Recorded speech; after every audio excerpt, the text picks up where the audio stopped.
Mr. Player, firstly, happy birthday. It's a life well lived, very adventurous life. Looking back at it, talk about the character building moments, both before you became a professional, the things that gave you the urge to do more and achieve what your heart obviously seeked in life. What a great question. We were very poor when I was young. My mother died when I was 9. I loved my mother. My father worked in a gold mine, 8,000 feet underground, spoke 3 black languages. He spoke Portuguese, Afrikaans, and English. Had no education, had to support a family. My brother went to war at 17 from high school, St. John's College. My sister went to boarding school. I went from King Edward's, from Boyson's to King Edward's every day. I got up at 5 o'clock in the morning. Came back to the house, nobody there. One Zulu gentleman, John Chabalala, came in once a week. I ate morogo and putu every single day. I lay in bed when I was 10, on and off for 2 years, wishing and crying in bed that I was dead. That's what made me a champion.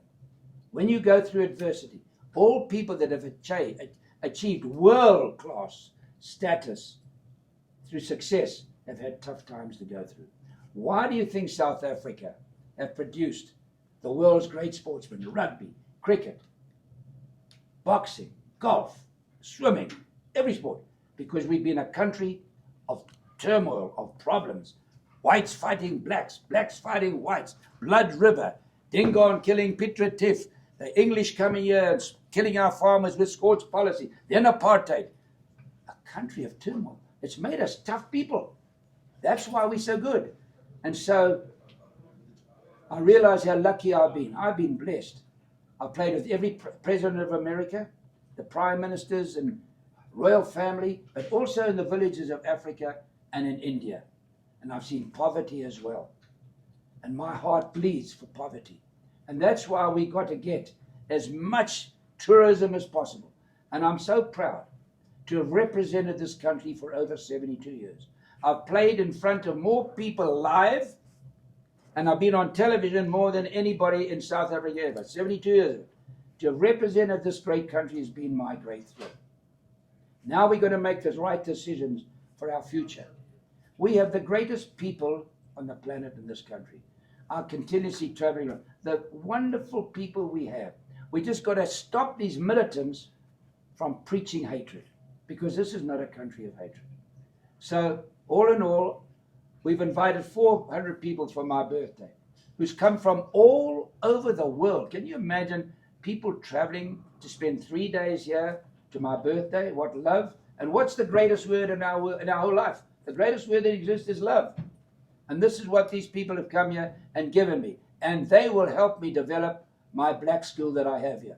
My black school now, before my wife died, she said, do me a favor, in my arms, in Philadelphia, in America, please make sure that our little black school goes on in perpetuity when you die. I said, we don't have enough money. We can't raise enough money. So we went overseas and we raised, and today we'll have a fortune, and our school will go on forever and ever when I'm gone. Now I've got to do the same thing in America, because my dream, having struggled, having been poor, is to change the lives of people. And one of the joys I have at this week, at my birthday, when I farmed at Colesberg, I had a gentleman there that worked for me for 40 years, Jack. And I've got one of his sons coming here this week, and another young guy called Madiba. We call him Madiba. His name is Nelson, so we call him Madiba. We brought him up here, we flew them up here and brought them up here in a BMW, and they're staying in the best accommodation in the world, and they're going to see a party tonight like they've never seen. And they are so excited. And it's such joy for me that they served me and my farm with great love and dedication that I can have those. They're the 2 best guests I can have here today, because they will appreciate it more than anybody. But people have come even from Alaska and America, Britain, Australia, everywhere they've come. And they're going to come and see Sun City, the greatest resort on the planet, this week. Talk about sport. A lot of people say you have to let your swing find you. Finding the moments in tough tournaments, whether you're playing a Hogan, a Jack Nicklaus, or Tiger Woods, whoever you're playing, finding that moment, sitting and having a championship mentality against the best.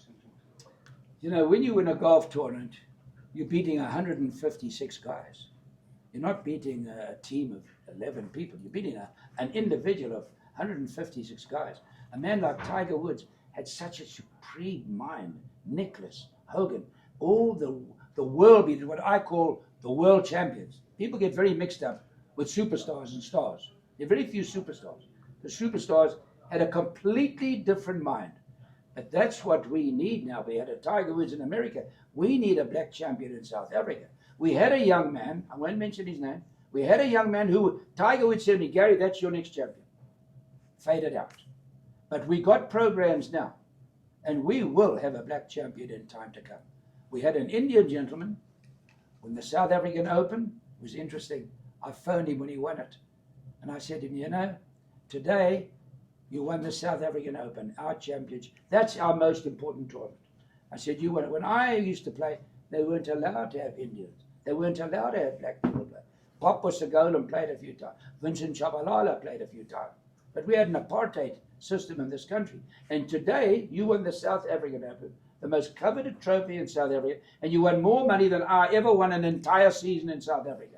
And I'm so proud of you, and get your friends and practice hard, because you have a duty to this country. To this country. Don't think of yourself. We need an Indian or a black or a colored. We need a champion to come along. And we will get a person someday.